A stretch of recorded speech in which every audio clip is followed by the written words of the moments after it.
பற்றி உங்களிடம் நான் கூற வேண்டும் என்கிறார். அவர் உங்களிடம் நீதி கேட்டு வந்திருப்பதாக கூறுகிறார். என்ன நீதி கேட்டு வந்திருக்கிறாரா? சரி, அந்த பெண்ணை உள்ளே அனுப்பு. ஆண்டவர்களும் சான்றோர்களும் நிறைந்திருக்கும் வேலை 20,000 ரூபாய் அரசர் வீட்டில் இருக்கும் அரசைக்குள் நுழைகிறார் கண்ணகி. இளம் கொடி போன்ற பெண்ணை அழுத கண்களுடன் என்னை காண வந்த காரணம் என்ன? நீ யார்? உனக்கு என்ன வேண்டும்?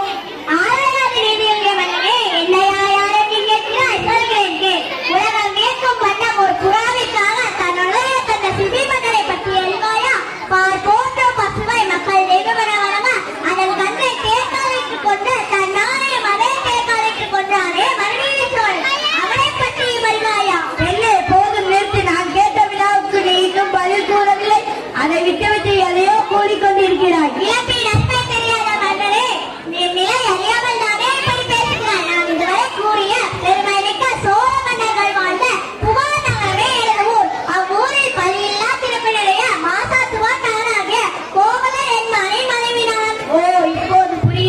கோவலனின் மனைவியானே?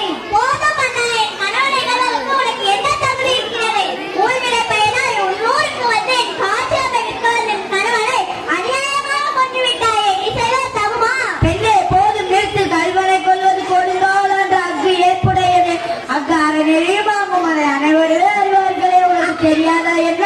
அறநெறி தவறிய மன்னனே, தவறியவர்களை தண்டித்து தகுதிய மன்னன் கூறியது என்பதை நானும் அறியேன். ஆனால் நீ கூறுவது போல என் கணவன் கைவனன். அவனிடம் இருந்த சிலமும் அரசிற்குரிய சிலமன்று. அதன் இடைச்சிலம்பு இதோ என்னிடம் உள்ளது.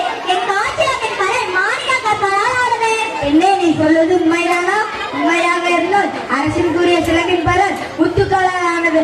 ஆண்டவர்களும் சான்றோர்களும் நிறைந்திருந்த அவையிலே உண்மையை உணர்த்துகிறேன். யாரெங்கே கோவலனிடமிருந்து கைப்பற்ற சிலம்பு இங்கே கொண்டு வா. சிலம்பை பெற்ற மன்னர் அதை கண்ணகியிடம் கொடுக்கிறார். என்ன இதோ உன் கணவனிடமிருந்து கைப்பற்றிய சிலம்பு.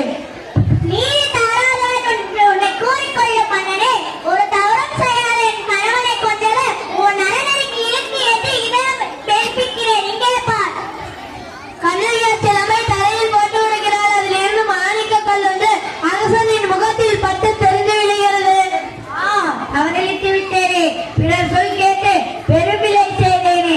யானோ அரசன், யானே கல்வன். இதுவரை என் குலத்தில் எவரும் செய்யாத பழிச்சொல்லுக்கு ஆவாறு விட்டேனே.